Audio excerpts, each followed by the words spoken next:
How to see the friend request you sent on Roblox. Welcome to Let Me Help, and let's get right into this tutorial. Launch your preferred browser in your device and search for roblox.com. To check out for the friend request you sent, there are a couple of steps. Firstly, to click on the notification bell icon and to check if there is any update regarding it. If not, press on Ctrl plus H.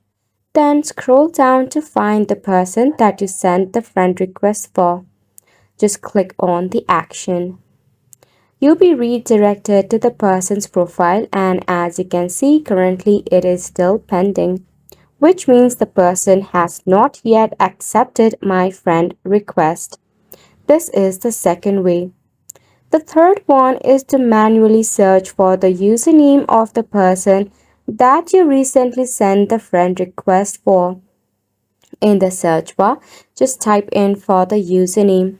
Click on the user, and once you are in the profile, you will see the status of your friend request. By this way, you'll be able to see the friend request you sent on Roblox. And it's a wrap for the video as well. Thank you so much for tuning in.